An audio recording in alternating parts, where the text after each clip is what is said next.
Welcome to the Dole Institute of Politics. My name is Jay Grignani, and I'm a member of the Dole Institute's Student Advisory Board, the official student group of the Institute.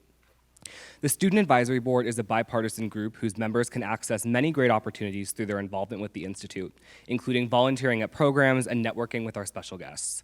If you are a student and would like to join, please contact us by emailing dolesab@ku.edu or speaking with a student worker after the program. If you're watching virtually and you would like to participate in the Q&A, please email dolequestions@ku.edu. A video of today's program will be available on our YouTube channel soon. You can also access videos of past programs by visiting our YouTube channel at any time. A loop hearing system is available to use if you have a T-coil hearing aid. We also have a limited number of listening devices. If you have questions about the loop system, or if at any time during the program you have difficulty hearing, please alert one of our staff members. After the program, we will have some time for the audience to ask questions. If you have a question, please raise your hand and a student worker with a microphone will come to you. Please stand if you are able and ask just one brief question. The Dole Institute's mission is to foster civil and respectful discussion around important and often difficult topics. Please phrase your questions with this in mind. Before we begin, I'd like to remind you to please turn off your cell phones. And now, please join me in welcoming Director Audrey Coleman, sorry. Thank you so much, Jay. It is such an honor to be here tonight as Director of the Dole Institute of Politics to introduce our Student Advisory Board Coordinator, Catherine Magana, who has done just a fantastic job leading our Student Advisory Board the last, was it this year or 2 years? This year. She's so good. It seems like she's just completely adept, and you're going to really enjoy her leadership of this program this evening. I can't say enough about the group of students that we have this year at the Dole Institute. It's been such a gift to come back from the pandemic era, the social isolation, to this vibrant, talented, really excellent group of students to help us produce all of the programming that we do here at the Dole Institute, get involved with civic engagement, volunteer. I'm grateful for each and every one of you. Visitors to the Dole Institute who interact with our students go away feeling good about the future of our country. And that is just a really special gift for me to be able to work in a place that promotes that kind of attitude and makes people feel that way. We have good things yet to come. So with that, I am so pleased to introduce Catherine Magana, who will be introducing our guests and leading our discussion this evening. Catherine, welcome.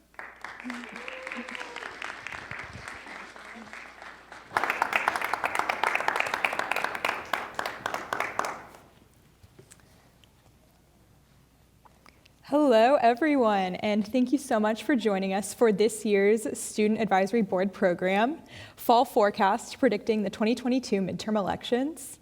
As Audrey said, my name is Catherine, and I am the Student Advisory Board Coordinator, and I'm honored to be heading the student group at the Dole Institute and get to work with such amazing students every single day. As a reminder to all students in attendance and watching online, please remember to submit your applications for the Robert J. Dole and Elizabeth Dole Service to Country and Public Service Awards before tomorrow at 5 p.m., as well as the Dole-Lacey Internship Assistance Program. Our guests today, joining us virtually, are Executive Editor of the Sacramento Bee newspaper and former Dole Institute Fellow, Colleen McCain Nelson, and Executive Washington Editor of the Wall Street Journal, Gerald F. Seib. Both are alums of the KU William Allen White School of Journalism as well. Colleen and Jerry, thank you both for joining us tonight. Happy to be with you. Great. So let's go ahead and get started, and why don't you both tell me a little bit about your background, how you got into journalism and the roles you are in now, and what maybe made you interested in politics. Wow, gosh. So since I'm the old guy here, I guess I'll go first, Colleen, if that's okay. So I'm from Hays, Kansas, originally, and I've never wanted to do anything except be a journalist. I'm a kind of a pathetic figure in a changing economy. I've only done one thing, which is be a journalist, and I've only done it really for one news organization, which is the Wall Street Journal. But my dad worked for the Hays Daily News, the newspaper in my hometown. I was captivated by journalism.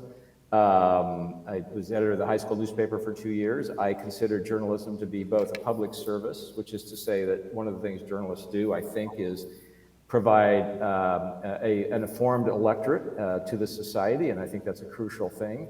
And it's also exciting. You know, I was interested in politics and interested in international affairs. I've gotten to engage in both of those up close and personal by watching and chronicling what's happened. And so it's been a very rewarding time, although I have to say the last few years have been a disconcerting time as well, but I'm sure we'll have opportunity to get into that. Absolutely. So I'm a lot like Jerry in that I always wanted to be a journalist as well. I was editor of the high school newspaper at Salina South High School, grew up in Kansas, and when I was at KU, I wanted to cover politics and, you know, looked for every opportunity when I was a reporter on the Daily Kansan to find a way to like cover the Kansas legislature and start to cover politics. And my first job after KU was as a reporter at the Wichita Eagle covering the Kansas legislature. And I just thought it was the best job ever. I thought I had a backstage pass to history. And I've always thought it was so important to understand politics and policy, and to share that information with readers was always a privilege. And so I spent most of my career as a political reporter. I spent a lot of years at the Dallas Morning News covering politics in Texas, and also as a columnist at the Dallas Morning News. And then I was lucky enough to work for Jerry at the Wall Street Journal. I covered the White House during the Obama administration and covered the 2012 and 2016 presidential campaigns for the Wall Street Journal, and was fortunate to work for Jerry there, and then had a chance to come back to home turf and returned home to the Kansas City Star and worked as the opinion editor at the Kansas City Star. And then a year ago, I moved to Sacramento to become the executive editor here. And so it's been a fascinating journey, because after so many years of covering Texas politics in a bright red state with Republican supermajorities, I now am leading a newsroom where we cover a bright blue state with Democratic supermajorities that's kind of a Democratic lab for liberal policies. And so politics are still a huge part of my job, and I feel lucky that I get to do it every day. You know, and I would just add, if I could, real quickly, that, you know, what Colleen just said reminded me that, you know, I've been really lucky. The backstage to history part is really true.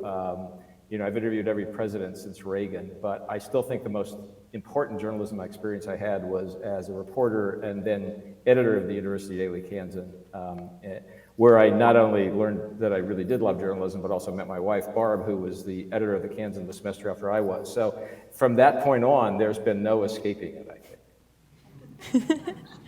Absolutely. Well, we're so lucky to have such esteemed guests in our presence virtually.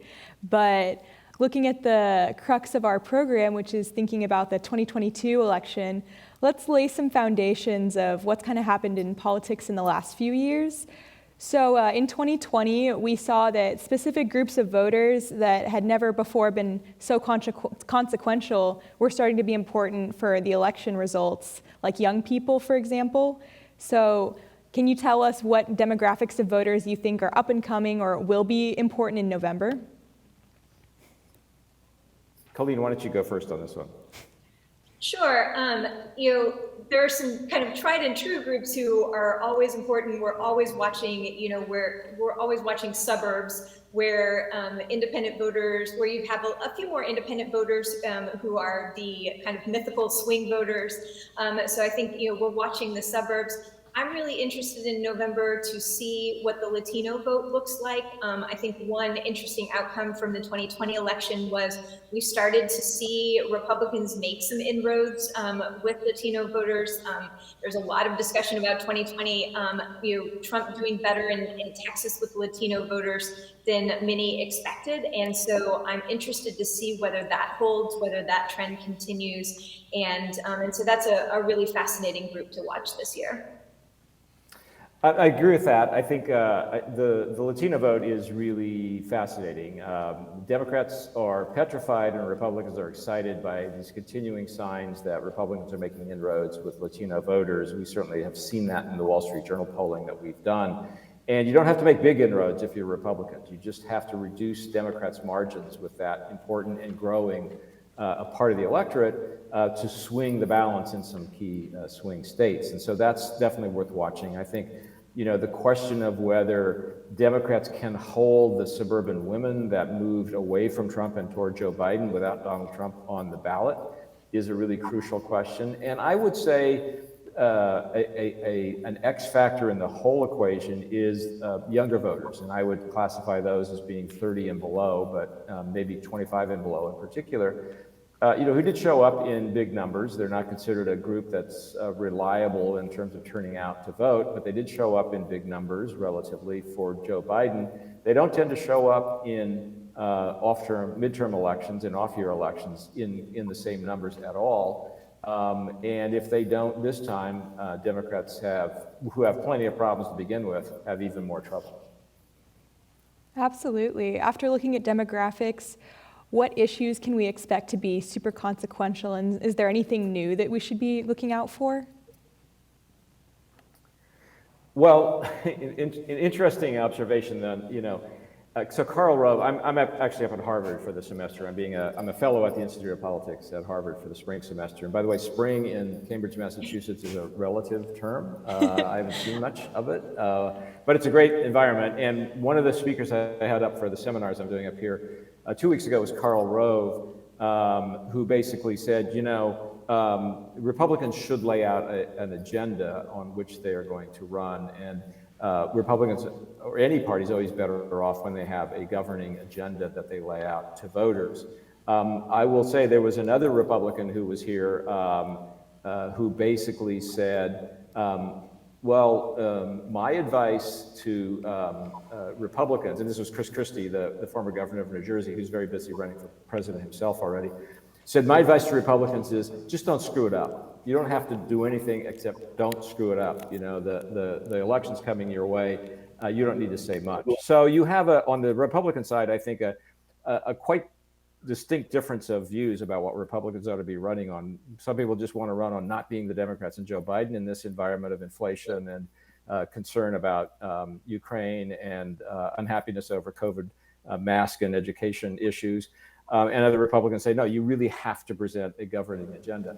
I think Democrats want to talk about what they have accomplished. And one of the problems that Democrats have is they've been so busy moaning about the things they haven't gotten done that they've forgotten to talk about the things they have gotten done, which starts with a giant COVID relief package that has had really, I think, substantial impact on a lot of people in America, and a bipartisan infrastructure bill.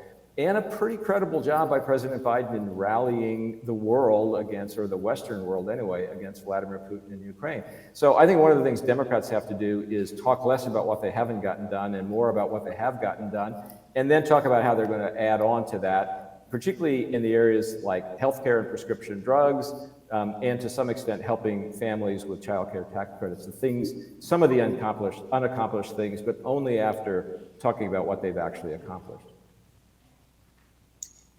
I think as Jerry noted, there are a whole lot of issues hovering over this election. I think that inflation is an issue that we haven't been talking about in recent elections that is going to loom large in November, and it's something that is acutely felt by so many voters, and there are a lot of issues that feel more hypothetical and distant for voters, and even if they disagree with one candidate or another, they're not really feeling that issue. But as voters go and pump gas and buy groceries, they are feeling the effects of inflation every day, and so that seems to be a really good option for Republicans to just hammer on day after day. And as Jerry noted, Democrats have things to run on. I think it gets tougher in terms of talking about their accomplishments. I think Democrats haven't really hit upon exactly what they want their message to be yet.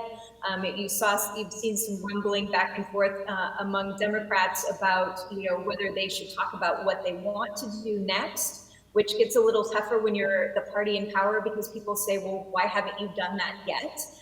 So when Democrats want to talk about, prescription drugs, as Jerry mentioned, and some other things that are on their agenda, the easy answer from voters is to say, well, you have control now, you could do these things. I think that Democrats are also debating whether, how much to focus on just trying to make Republicans look extreme, pointing out things that they think that Republicans want to do that they would say are dangerous. We've seen Ron Johnson from Wisconsin talking recently about saying Republicans should seize this moment if they win Congress and repeal Obamacare. So I think there's some momentum in the Democratic Party to say, let's warn people that Republicans are going to repeal Obamacare if they have the chance. But there's the push-pull here for both parties about whether you just go negative on the other guys or whether you actually talk about what you're going to do and what you have done. Absolutely. And let me add 2 footnotes there. I mean, Colleen's very right to mention inflation. Inflation is the new big kid on the block in terms of issues. It's a big problem for Democrats, and Republicans will be talking about inflation every day between now and November. The question is, will they be expected to say what they would do about inflation? And there are no easy answers to that, but that's there. But I would also note the other I word, immigration. Some of us tend to forget that. Republicans will not forget that. They still think that immigration, which Donald Trump used so well as a wedge issue and as a way to mobilize voters, is as potent as ever. They think Americans are continue to be troubled by what's happening on the southern border, and they're going to remind them of that all the time. The other name I just mentioned is the other factor, Donald Trump. I mean, we shouldn't forget he's still the 600-pound gorilla in this room to some extent. And Democrats have to decide whether they want to run against Donald Trump again or whether the time is past for that. And Republicans have to decide if they're going to run away from Donald Trump or let him dominate the conversation by continuing to focus it on his grievances from 2020 and beyond, or try to move away from him and separate themselves and look forward instead of backwards. So the Trump factor is there too. There are tons of different forms of ways to predict voting or different models, polling, outlet media coverage, early voting results. When doing election coverage in media, what forms of data do you think it's the most important to concentrate on or are the most reliable? Well, I mean, I can start on that, Colleen, if you want. I mean, we do polling at the Wall Street Journal. We've actually just established a new Wall Street Journal poll in the last 6 months. It's a bipartisan polling team of Tony Fabrizio, who was Donald Trump's pollster in 2016 and 2020, and John Anzalone, who was Biden's pollster in 2020. So we've constructed a polling team that is, by definition, bipartisan, and what we try to do is high-quality, objective polling. And what we've learned is that as of a few weeks ago, when we were in the field, that the Democrats have a problem. The Republicans are favored by 46 to 41 margin on the generic ballot, and that's not a good number for Democrats because they probably have to win the popular vote by several percentage points to break even in a country where the map is not really drawn to their benefit. So that's reliable. But look, I mean, to be honest, we've all learned the limits of polling in the last few election cycles. And I think, one of the things I think I learned in 2016 was modesty, that I don't know what's going to happen, and I don't know that there's a metric that can tell me what's going to happen. I think good, high-quality polling, and not all polling is high quality, is still the best metric that you can point to. But there are others like, just simple enthusiasm on the ground, which I think a lot of us overlooked in 2016 with Trump rallies, that are less quantifiable but also important. Yeah, and I mean, I still trust polls by and large, but Jerry's exactly right. I mean, there are different qualities of polls, and the Wall Street Journal poll is a high quality poll, as he said, bipartisan pollsters. There are a lot of polls that are put out into the universe that are done by campaigns or done by folks with a point of view, and so we talk a lot about media literacy these days. I think it's important to be informed about polls also and dig a little bit deeper to understand the quality of the poll that you're looking at, who did it, and whether it is in fact a bipartisan or nonpartisan poll, or whether this is a push poll that a campaign did and then put out into the universe as a press release. But there's still a lot to be gleaned from polls. I think we learned the last two national elections that certainly national polls give us an overview. It's also helpful to look at state level polls and really see what's happening in individual states. So it's important to dig deeper at that level, and you do learn a lot from just being on the ground as well, and seeing whether candidates are generating enthusiasm and whether people are showing up to their rallies. And so none of us has a crystal ball. We absolutely have learned that and been chagrined these last couple election cycles, but at this point, polls still provide useful information with some caveats. Absolutely. So the Senate right now, as we know, is currently controlled by Democrats with the slimmest of majorities, saying it nicely. What are we seeing as far as nationwide competitive races that we should be keeping an eye on? I mean, there's almost 30 senators up for re-election.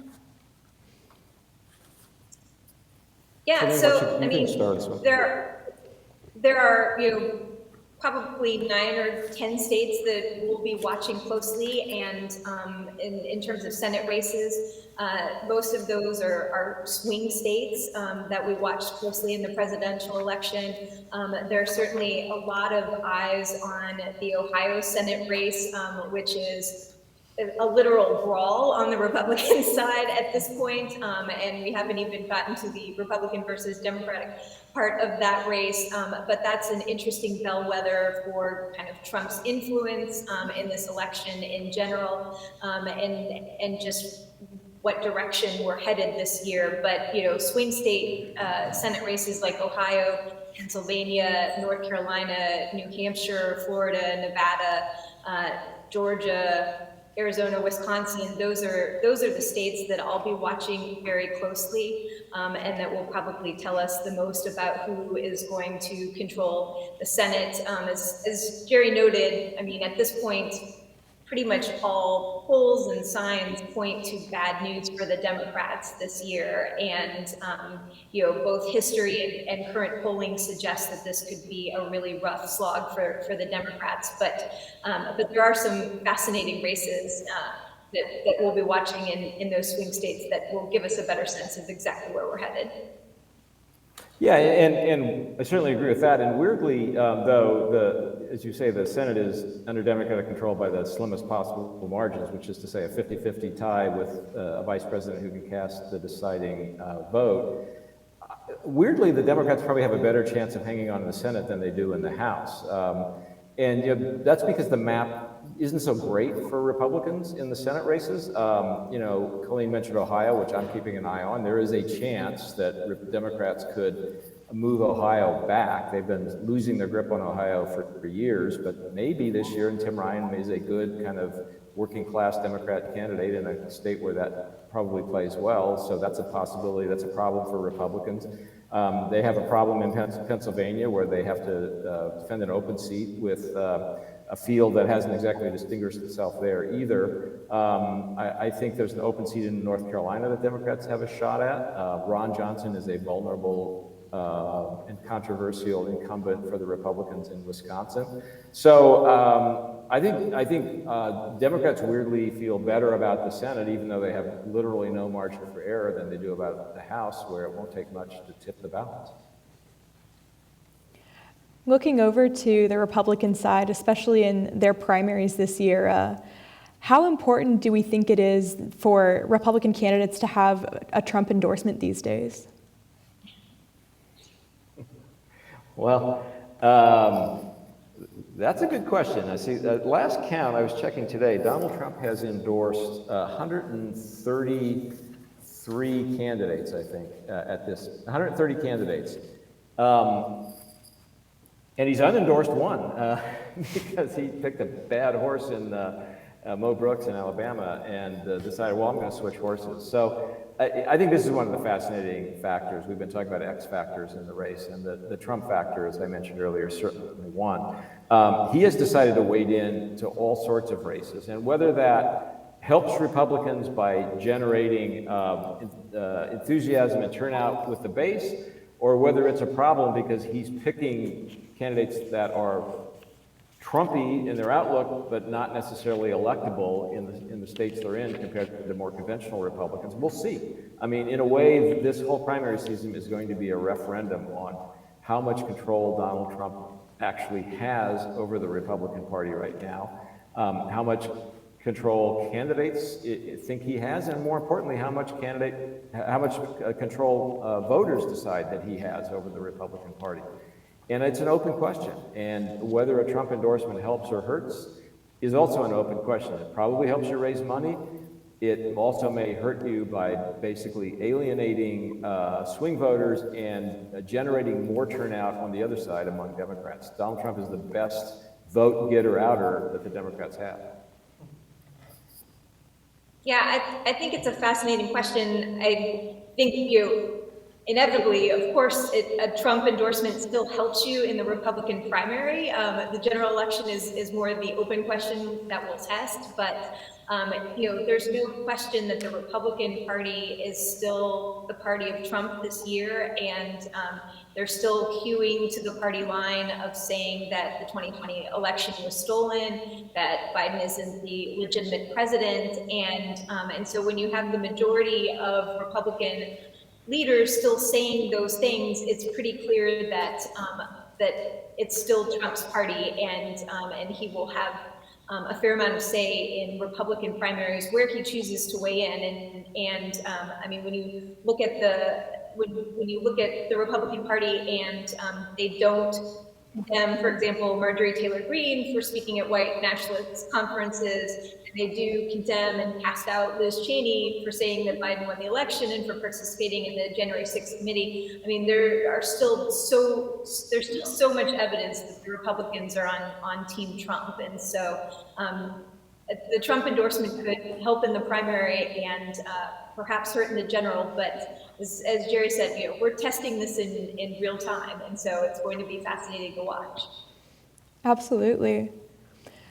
Here's a question. If the 2022 midterms were to happen tomorrow instead of in November, do you think that Ukraine would be on the minds of voters when they are voting in their state elections or for their representatives?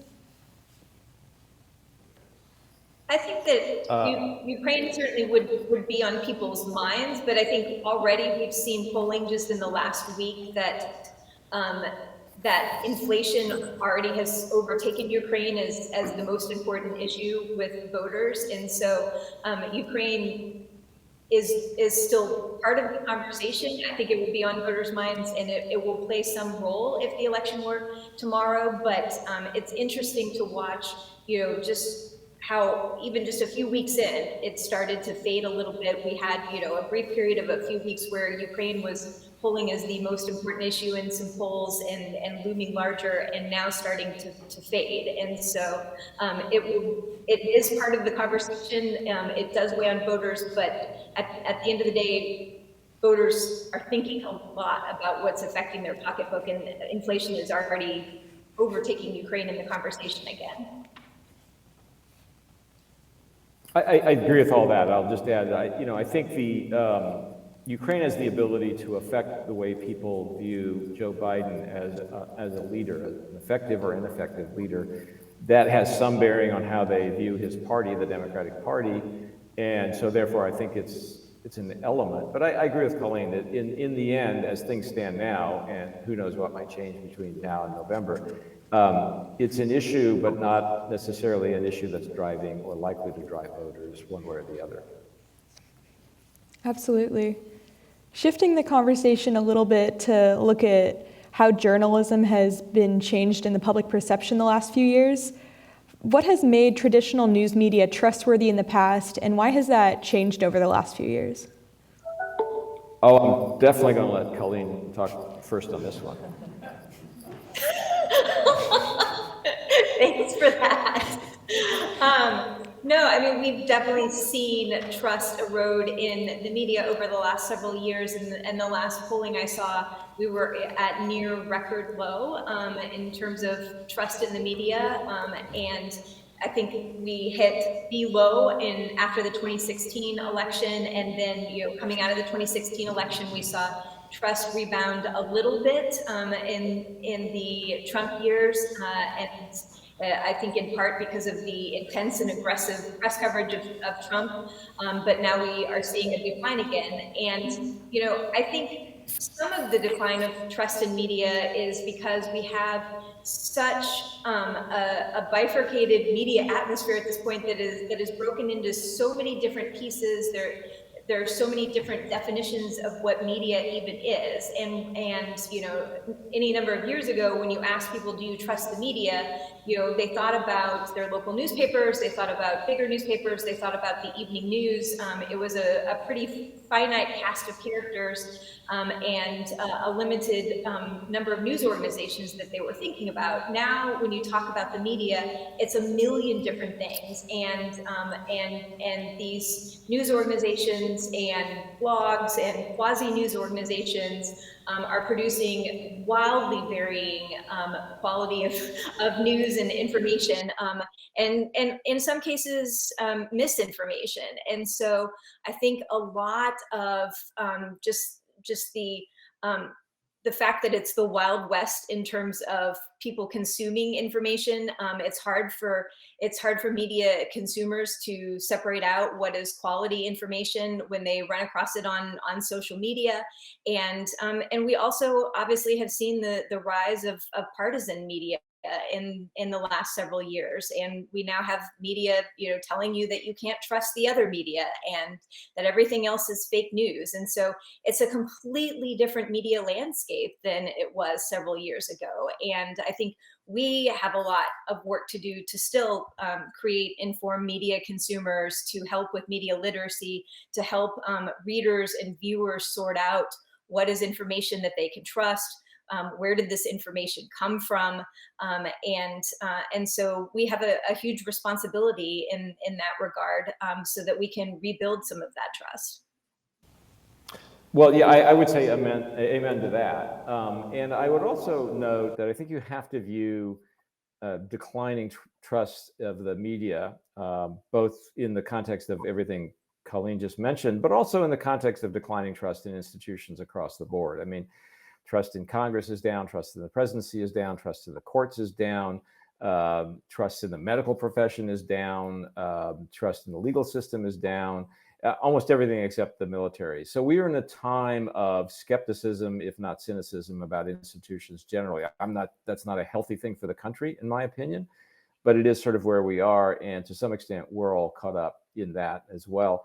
I think the salvation for people in our business might lie in the belief I have, which is that when we get through this period of disruption, and a lot of it is created by social media and as Colleen said, a very fractured online media environment in which it's hard to tell legitimate news organizations from fly-by-night news organizations, I think in the end, quality will win out. And, people will decide they have to stop looking for headlines that excite them or anger them or play to their preconceived notions, and just look for headlines that tell them things they need to know. And in the Ukraine context, it's been interesting to watch that happen. I mean, we're getting more readership for Ukraine coverage than we've seen for any story ever, probably. And it's not because we're titillating people. It's because we're providing good information. And I think that the people in our profession, as Colleen just suggested, have to just do their jobs right, understand that objectivity still matters to people, and trust that in the end, people will sort through the static and get to quality news information and eventually move beyond clickbait stuff. Absolutely. What can you tell us about the difference between, as you said, these partisan journalism media outlets, opinion journalism, and traditional reporting, and how are we supposed to distinguish them? Well, I mean, you distinguish them by paying attention to what they're doing, frankly. Legacy media organizations, and I work for one and Colleen works for another, have taken a lot of hits in the last 5 or 6 years by people who think they're kind of behind the times and old-fashioned because they're not taking sides, they're not being partisan, they're not basically being warriors in the polarized fight in the political system. But that's the advantage that traditional media has, and I just think people have to become informed consumers of news and information. And we need to do a better job, and Colleen referred to this before about transparency. We need to do a better job, I think, of explaining the difference between what we do, which is traditional news gathering organization operations, and reporting with standards and writing with standards and careful editing, and what other people do, which is none of the above.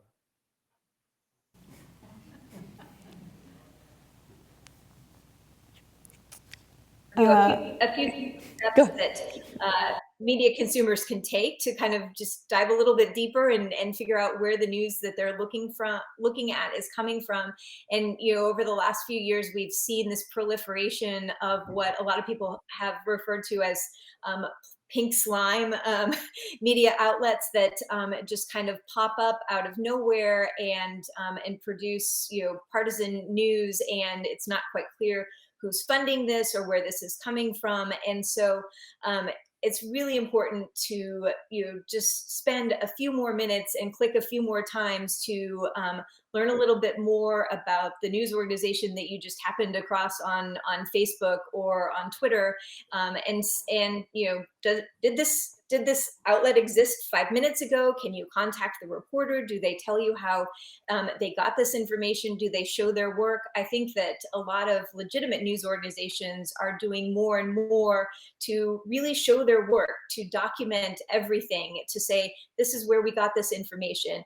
Here's a link to our source document. Here's how we did this reporting. At the Sacramento Bee, we do a lot to pull back the curtain. And when we do a big story, we provide access to the source documents. We provide an explainer box telling you how we did this reporting, and just kind of drawing you a roadmap so that you can retrace our steps and confirm the information that we're providing you. And so it's not possible for readers to go down that path for every single story. But if you read something that seems too good to be true or too outrageous to be true, it probably is, and it's worth looking into it. And it's also worth checking out our other credible news organizations reporting this, or is this something that just popped up on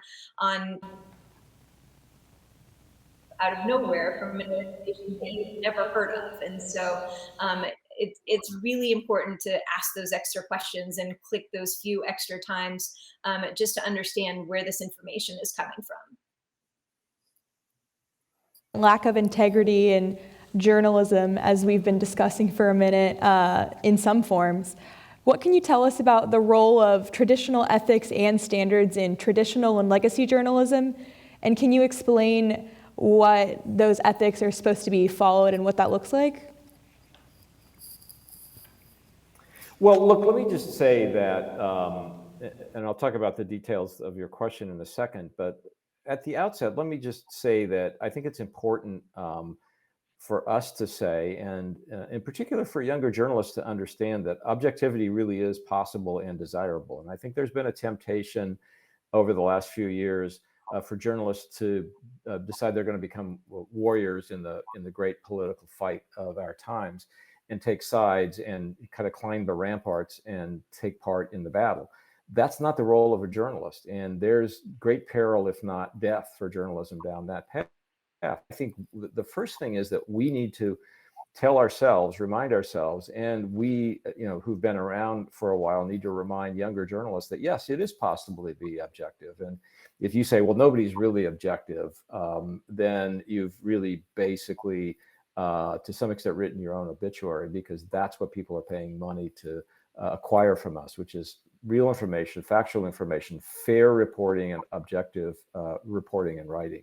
So that's got to be the standard. And you asked about ethics and standards. That's the standard. I think Colleen made some really important points about the need for people in our business to be more transparent about how they do their business, so people understand that there's ethical process underway. I mean, we do a lot of rigorous editing at the Wall Street Journal. Colleen will probably tell you that when she was a reporter, it was too rigorous sometimes, but We have a standards we have a standards department that they do all day long is basically check the reporting and writing that we're doing to make sure it lives up to our standards. And that is not a casual undertaking. It's a time-consuming and expensive process, but we think it's worth it, both because the product requires it and because readers ought to demand that. And I think that traditional standards, and I don't want to sound old-fashioned, but traditional standards of fairness and objectivity basically take you a long way down the road toward the kind of journalism that people should expect and should get. And I do think that we need to talk more about the standards that we're abiding by, because as Jerry noted, they're very rigorous. And, you know, the Wall Street Journal has folks who spend nothing, who do nothing but think about that and make sure that we abide by those standards. And he's right; it's very rigorous. Sometimes the editing was a lot there, but as he noted, but all to the good. And you know, both the Wall Street Journal, the Sacramento Bee, all legacy news organizations in the country have basically a whole book's worth of ethics standards that we're thinking about and abiding by every day. And that's, you know, everything from, you know, is it okay for a source to buy me a cup of coffee to what's the standard for using an anonymous source? And, you know, we don't want to do that unless it's absolutely necessary. And but there are a whole set of rules cascading down from that you know that we abide by before we make the tough decision to quote a source anonymously. And so I think, you know, it's very easy for readers and viewers to see information from news organizations that are not abiding by these same standards and not understand that we actually have rules, we have ethics, we have standards that we're abiding by. And so I think it's important for us to, again, show our work on that, to explain to readers, here's why we're using an anonymous source in this story, and here are the rules that we use to make that decision, and to continually be having this conversation with our readers and explain to them why we chose to print something or why we chose not to print something that is controversial. For the audience, I'm going to ask one final question, and then we'll open it up to audience questions. So start thinking of those, and our student workers will come around with a mic when that time comes. Colleen and Jerry, we talked about misinformation a little bit already, but what can you tell us about how that is shaping elections, and is it changing what people are looking for? I think that misinformation is still playing a huge role in our political conversation, and you know we've seen a lot of that, unfortunately, over the last few years. I think misinformation has loomed large in the aftermath of January 6th. After January 6th happened, after the riot, we had a moment where most people, including most Republicans, said that that was an insurrection and that was not okay, and they condemned it. And in the months since then, we've seen kind of this gradual creep back toward misinformation, with more and more Republicans saying that wasn't a riot, it was actually peaceful, it was all okay, nothing to see here, nothing to worry about. And I think the misinformation, you know, surrounding January 6th and its aftermath is still looming large in our politics and really shaping a big part of the conversation. We also still have a lot of vaccine and COVID misinformation circulating on social media.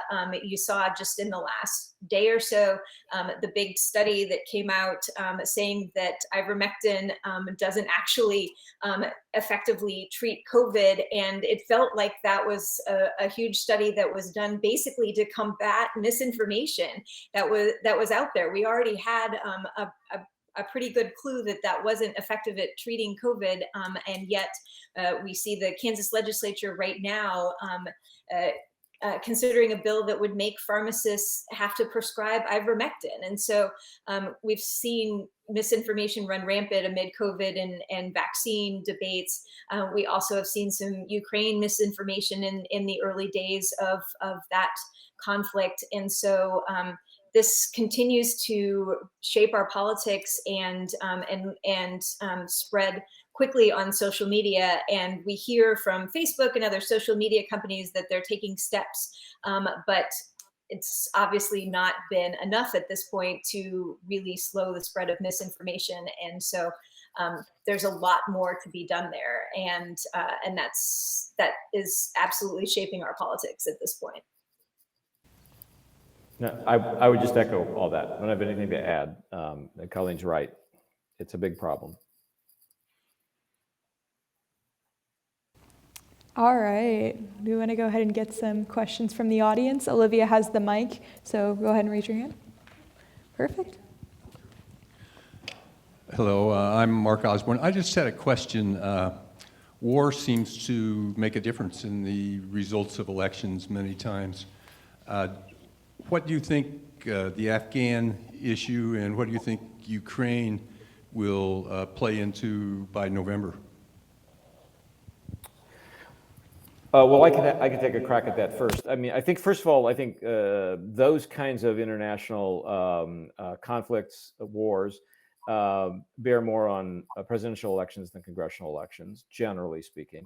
I think the Afghanistan problem debacle, if you will, helped set the predicate for this election by basically creating doubts about the competence of the Biden administration, which reflects badly on Democrats. So I don't think it was the Afghan decision or even necessarily the messiness of the Afghan withdrawal, but the question of whether Joe Biden and the Democrats are what they said they would be, which is the party that knew how to run government competently after Donald Trump didn't do that, and who understood how the world worked and would work with allies effectively when Donald Trump didn't do that either. And that, I think, has created a kind of a cloud for Democrats. That is a factor. I think Ukraine, as we were discussing earlier, is still a bit of a wild card in this mix. I don't think right now it's moving voters, but I think it has the potential, unlike Afghanistan, to actually help Democrats and President Biden, depending on how things evolve over the next few months, because it is an opportunity for Joe Biden and the Democrats to do what they said they were going to do, which is to lead international alliances more effectively than the Republicans did when Donald Trump was president. And that affects the atmosphere. I don't think it moves voters in a one-for-one way, but it does affect the climate, I think, potentially. And I agree with all of what Jerry said, but I think that Afghanistan kind of touched off what has been a decline for Joe Biden, a sharp decline for Joe Biden in kind of confidence and approval ratings, and so the Afghanistan withdrawal did real damage to Biden, which, as Jerry noted, in turn does real damage to Democrats. And so I think the Afghanistan withdrawal and that lined up also with the Delta variant emerging, and just kind of this confluence of events late summer last year, where Biden's kind of approval ratings and confidence in Joe Biden as a steadying leader, really took a hit. And so we've seen he hasn't really been able to climb back out of that. And at this point, his approval ratings are still hovering in the high 30s in most polls, which again, he's not on the ballot, but that trickles down to every Democrat. And so at this point, he's getting mixed reviews for Ukraine and certainly better reviews than Afghanistan, but not enough to really turn around his approval ratings. And so as Biden goes, so go the Democrats, and so none of that has helped Democrats up until this point. Just a quick footnote there. One other thing that's worth noting, and this does affect both parties. One of the things Ukraine is doing is testing the proposition that there was a kind of a growing isolationist strand in both parties, more obviously in the Republican Party because of Trump, but also in the Democratic Party on the left.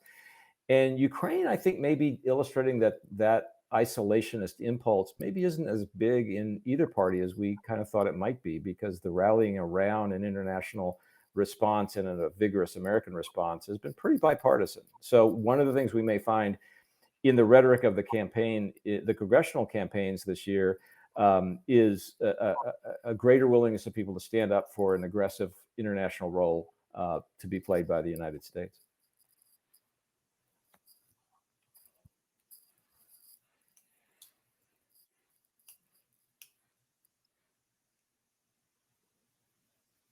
Lieutenant Governor of Idaho, Janice McGeachin, left the interview halfway through and accused the journalist of being an activist.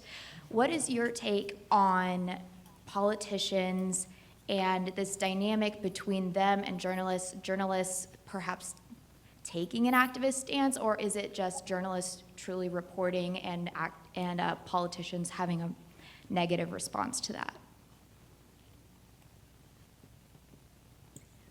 Well, I saw that interview with the Lieutenant Governor of Idaho, and I think the question that the journalist was asking was about her appearing with a white nationalist, which I think is a fair question to ask, and I don't think that makes the journalist an activist to ask the Lieutenant Governor why she appeared at an event with a white nationalist. And so I think, in some situations, and perhaps in that situation, it's an easy thing for the politician to say that they're not going to answer because the journalist is biased or the journalist is an activist.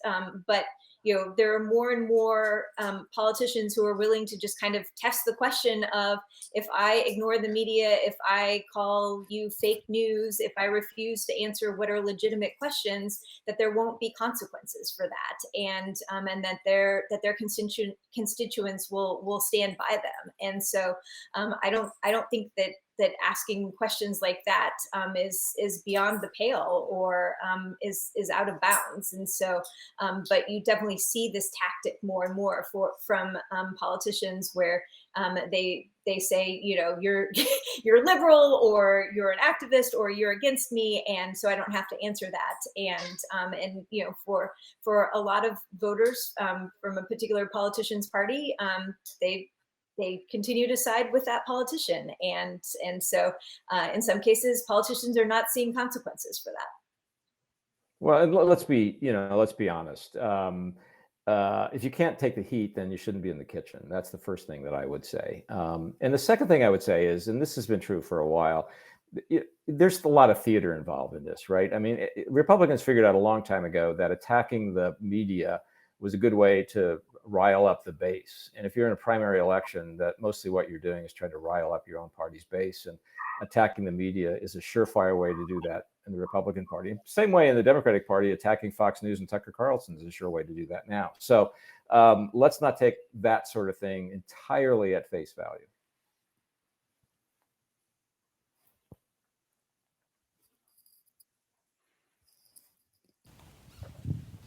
So recently, education has taken a huge role in different elections. In the Virginia governor race, it plays a huge role in the deciding factor. And then in Florida, it's being passed off as parents' rights. Recently, with critical race theory and banning books has been very popular. So what do you think that will play off in these midterm elections? Well, I can start on that. I mean, it's a good point. It's a really good question. And it is on our list of issues that we talked about earlier, we probably should have included that one, because it is a very, very big issue, and not just in local elections, in congressional elections and Senate elections, and particularly in gubernatorial elections. And it is partly it's education, but partly it is, as you suggest, parents' rights.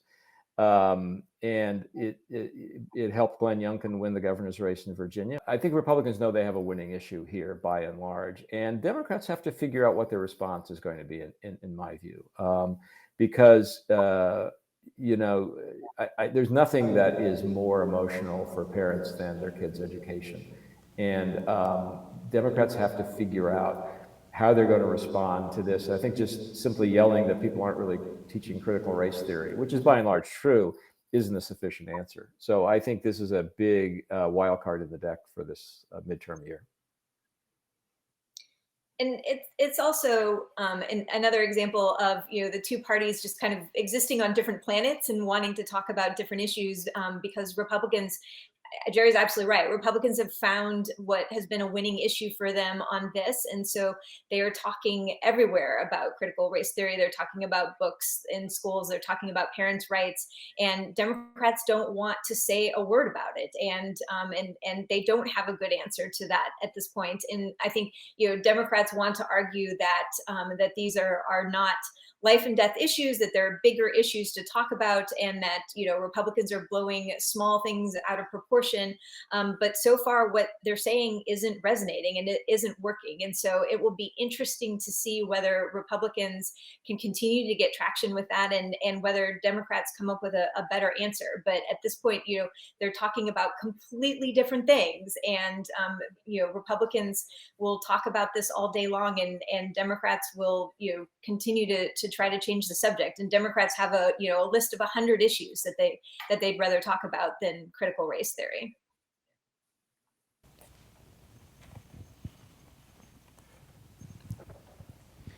Yeah, we didn't have a GOP 2020 platform.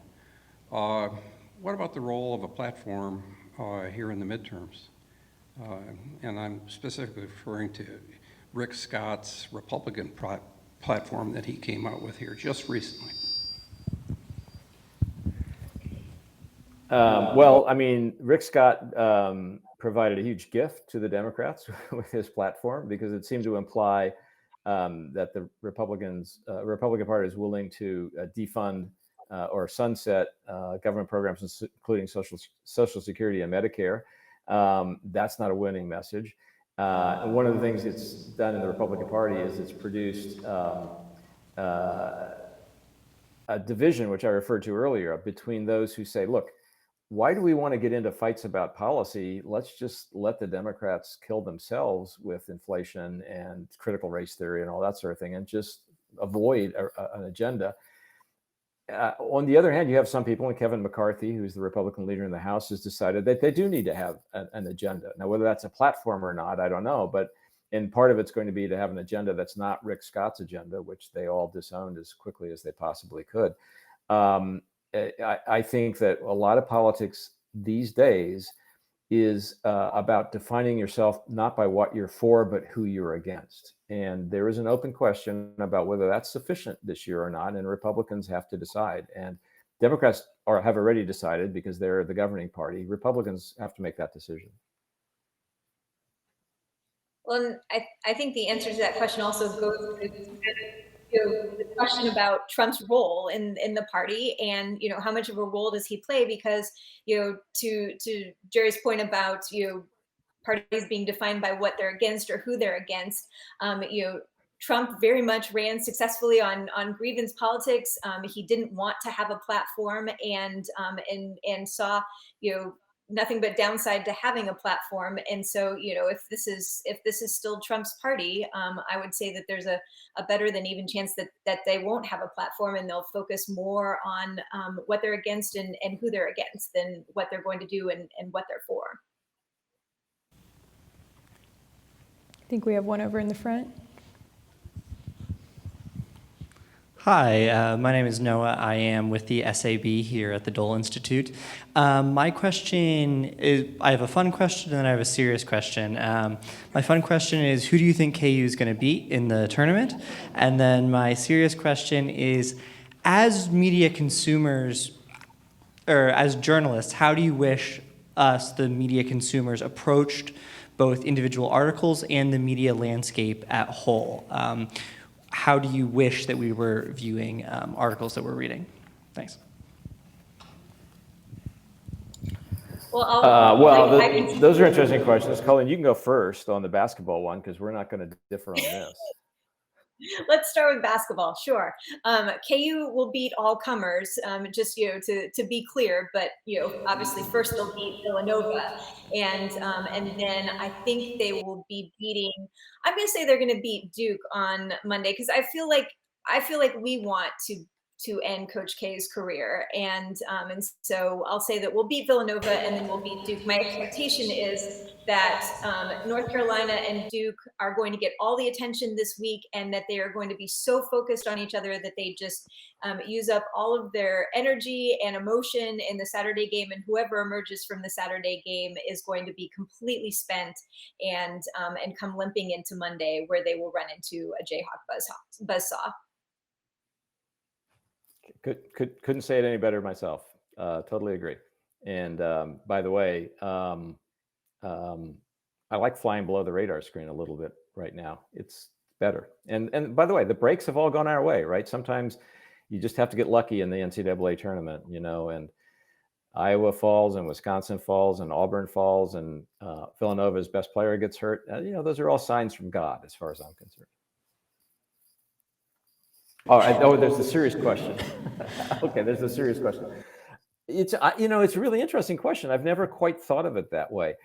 I would hope that readers would look at any given story with an open mind and an assumption that if they're reading it from a credible news organization, they're looking at a piece of journalism that has been done the right way and with objectivity and fairness. While also maintaining the freedom, which obviously people have, to call us out if they don't think that's what they're seeing. What I hope people would not do, and frankly, I see this a lot in reader emails, is launch, and you see it, by the way, a lot more on Twitter, launch into the reading of a story with a preconceived notion that they're going to be angry at what they see, and squinting really hard to find evidence that the reporter or the commentator or the columnist is biased and reflecting bias. Because if you squint hard enough, you'll find that, and it's frustrating to be on the receiving end of that. It's not frustrating to be on the receiving end of tough questions from readers about whether we're doing our jobs right. Those ought to be asked. I agree with that, and it's amazing to me how many readers send us emails and say, why didn't you cover this, or why haven't you covered that? And clearly you're biased about this, and in fact we have covered that and we have written that, and so I think it's so important to do your research and as Jerry said, come to what you read with an open mind and really, understand what the facts are, what are facts, and then what are opinions, and what are commentary pieces and opinion journalism. And I also think it's important to consume news from a variety of sources. I think, part of the problem we're running into is that we have a whole universe of people who basically have one news source, and they're only getting one perspective, and it is not a nonpartisan or objective perspective. And so I think it's important for you to read credible news stories and read a lot of them, but also to consume news from a lot of different sources and compare the differences among the stories about the same thing in different places, and consider what is more credible, and consider what are mutually agreed upon facts that are being reported everywhere. And then when you see an outlier that is reporting something completely different, look at that with some skepticism, because it's important to understand how different news organizations approach the same story. And so don't just go to the same news organization over and over again and have a steady stream of nothing but cable news organization X. So this brings to mind my two favorite things about Twitter, my two favorite kinds of things to see on Twitter. One is where somebody on Twitter screams, "This story doesn't even address X." And it's, you say, well, look in the third paragraph. It's right there. And it's because they haven't even read the story they're commenting on. They've read somebody's tweet about the story or the headline in the tweet about the story, and have just leapt to the conclusion that they're going to see something there they didn't like, or that something's missing. And my reaction is always, well, maybe you ought to read the story before you start critiquing it. So that's one. And the other one is, and Colleen kind of referred to this obliquely, the tweets that say, "You guys never cover X," which they are raising only because they just read a story about X. And so like, come on, people, let's let's cool down a little bit and consume the news for what it is. Okay, we have a couple questions back here. Hi. So both of you kind of touched on it previously, but with like an ongoing battle in the Republican Party with like Trumpy versus conventional Republicans, looking forward to the 2024 election with Trump being like the current front runner, I guess what's the sort of general reaction from the Republican Party regarding that and moving into like a potential second Trump era? Well, I can start on that. I mean, because we dealt with this in our most recent poll, and it's weird. If you rerun, at least hypothetically, the Biden versus Trump election, it is almost a rerun. You know, Joe Biden wins by 1 or 2 points in our poll, and you still have 85 to 90% of Republicans supporting Donald Trump, and 85 to 90% of Republicans supporting Joe Biden. So, by that standard, nothing has changed. But I don't take that too seriously because we're not in 2024 and there's a long way to go. And right now, people are sizing up Donald Trump as opposed to Joe Biden, rather than as opposed to other Republican alternatives that will definitely come to the fore after the midterm elections. And it's kind of symbolism. It's Donald Trump as symbol as opposed to Donald Trump as potential candidate.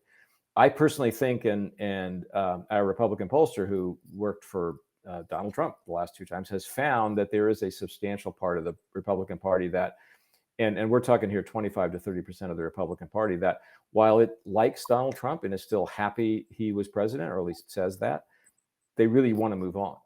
They really don't want to go down that path again. And they kind of think, well, you know, the one Republican who could have lost to Joe Biden was Donald Trump. So why do we want to do that again? So I think it's very early days. I personally think Trump will try to run again, but there is a substantial number of Republicans who know him who don't think he will, because he doesn't want to run the risk of being a 2-time loser. So there's a long, twisted path to travel before we get there. I definitely think that 2.5 years is a lifetime in politics. And so I wouldn't dare make a prediction at this point. But as Jerry noted, I mean, there are so many Republicans who are preparing to run. And, you know, I expect Trump to run, but, you know, you see people like Ron DeSantis who are, you know, in the Trump lane, who are also preparing to run. And then you see people like Chris Christie, Jerry mentioned before, preparing to run, who is not going to run at, you know, a pro-Trump campaign. And there's been a lot of reporting in the last couple of days about Will Hurd, who is the former Republican congressman from Texas, who is, you know, making noise that he's going to run, you know, as kind of a more conventional mainstream centrist Republican, and he's putting out there into the universe saying that what he wants is the return to normal Republicans. And, you know, he argues that there's this whole universe of Republicans and independent voters and maybe even centrist Democrats who would vote for someone like him. And so he certainly is going to test that question.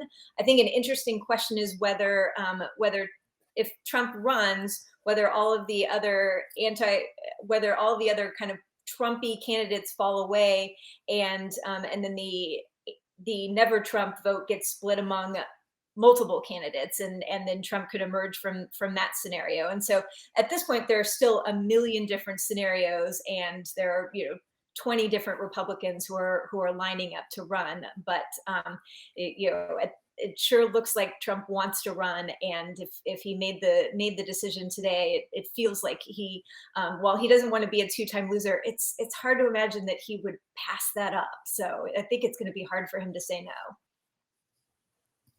I have one question over here. You alluded to the Hispanic vote previously, and the fact that there appears to be an inclination to increasingly vote Republican than they had before. And I'm curious as to the thinking behind that, as to why that may be happening. I know that that's an area where Republicans have thought for some time now where they can make inroads. And if those inroads are occurring, is it consistent with what Republicans had thought previously about their potential? Well, I can speak to that based on our polling and based on conversations I've been having up here with Republicans who've been coming through. I think there are a couple of reasons, most likely that Republicans are making inroads. One is the fact that I think that, and this has been true for a while, but the Latino, Hispanic communities tend to be culturally a little more conservative. And as parties are defined more and more by cultural stands as opposed to policy positions, I think there's a certain pull toward the Republicans that is coming to the fore. That's number one. Number two, I think a lot of the vote, and we saw this in 2020 and to some extent in 2018, is about economics and job security. And I think that particularly as the Hispanic community becomes more prosperous, as people move up the economic and opportunity ladder, their incomes go up, and they tend to pay more attention to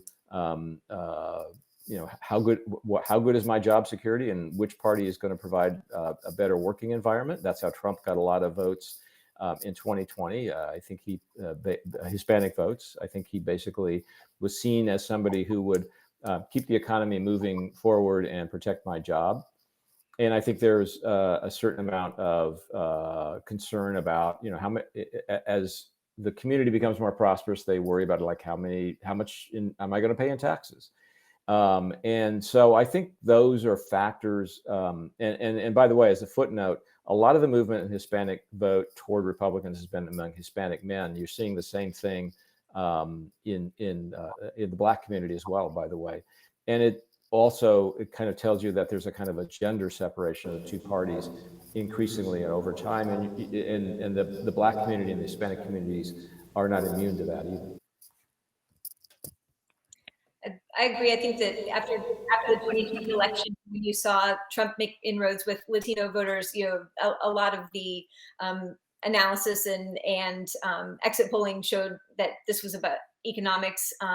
These weren't really about culture war issues necessarily, but just about pocketbook issues. And you just don't see kind of the liberal wing of the Democratic Party getting traction with a lot of Latino voters. And while the Democratic Party is not just its liberal wing, that's a vocal part of the party that is driving a lot of the conversation, and the conversation that the AOCs and the Bernie Sanders of the world are leading are not really resonating with Latino voters in a lot of cases.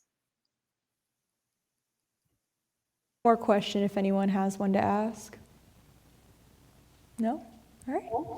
Well, thanks everyone for attending tonight. I hope you all enjoyed it. Thank you, Colleen and Jerry, for being our amazing guests today. As a reminder to all students, our next Student Advisory Board meeting will be this coming Tuesday, April 5th at 5:30 p.m., and we hope to see you there. Thank you everyone for coming out tonight, and have a great rest of your evening.